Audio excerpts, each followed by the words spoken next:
Shalom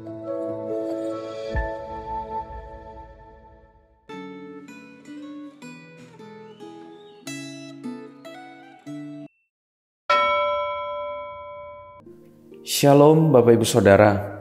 Hari ini perenungan firman Tuhan kita berjudul Jangan Terpesona Saja. Mari sebelum kita masuk dalam firman Tuhan, kita berdoa. Tuhan, kami bersyukur firman Tuhan segera kami dengar saat ini. Kami yakin, percaya bahwa Tuhan akan mengajar dan juga berbicara sesuatu kepada setiap kami sekali lagi. Terima kasih, mohon pertolongan Tuhan. Dalam nama Tuhan Yesus kami berdoa. Amin.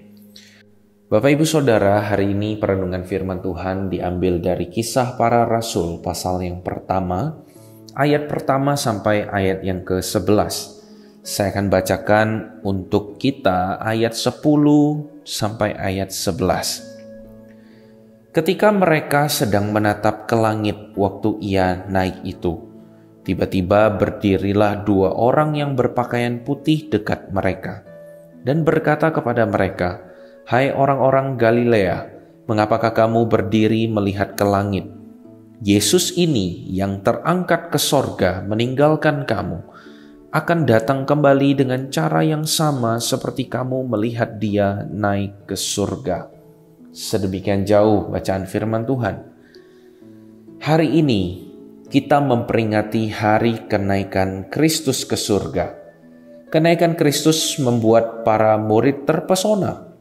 Walaupun Kristus sudah menghilang dari pandangan para murid masih menatap ke langit. Tiba-tiba ada dua orang malaikat yang berdiri di dekat mereka dan berkata, "Hai orang-orang Galilea, mengapakah kamu berdiri melihat ke langit?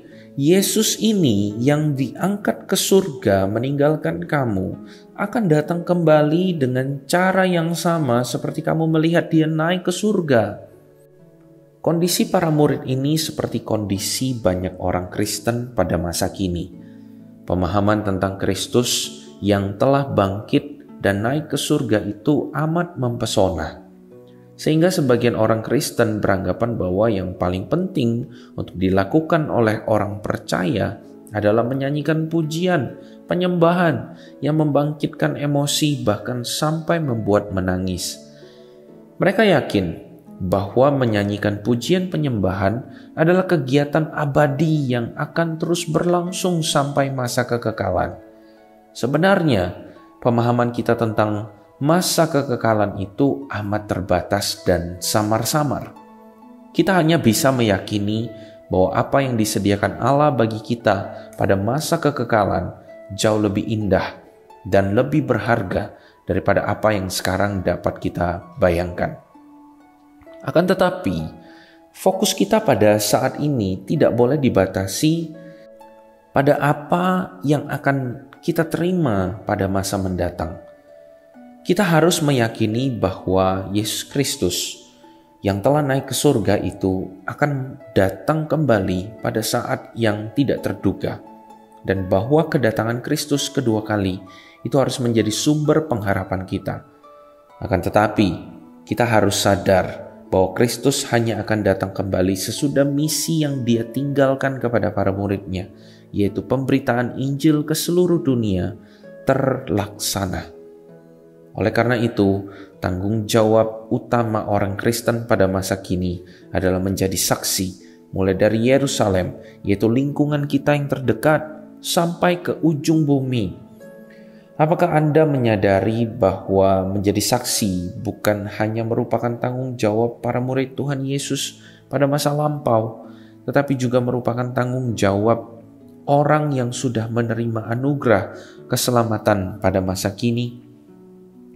Bila Anda sudah menerima anugerah keselamatan, maka anugerah keselamatan itulah yang harus kita saksikan kepada orang-orang yang berinteraksi dengan kita. Kesaksian kita itu bukan hanya berupa kata-kata yang kita ucapkan, tetapi kesaksian kita juga merupakan cara hidup yang baru sebagai orang yang sudah dilahirkan kembali menjadi anak-anak Allah. Apakah perkataan dan cara hidup Anda merupakan kesaksian yang membuat orang-orang di sekitar Anda mengenal Kristus yang tercermin dalam hidup Anda. Mari kita berdoa. Tuhan, terima kasih untuk firman Tuhan yang sekali lagi menegur kami, membangunkan kami. Mungkin kami selama ini sebagai orang percaya itu tertidur dengan segala sesuatu yang baik yang kami lihat dari sorga. Segala berkat yang datang dari sorga yang kami nikmati. Sehingga kami lupa bahwa kami sebagai para murid, para pengikut Tuhan, orang-orang percaya itu mempunyai tanggung jawab yang kami harus kerjakan, yang dititipkan oleh Tuhan sebelum kedatangan Tuhan yang kedua kali, yaitu memberitakan kabar keselamatan itu, Injil Yesus Kristus.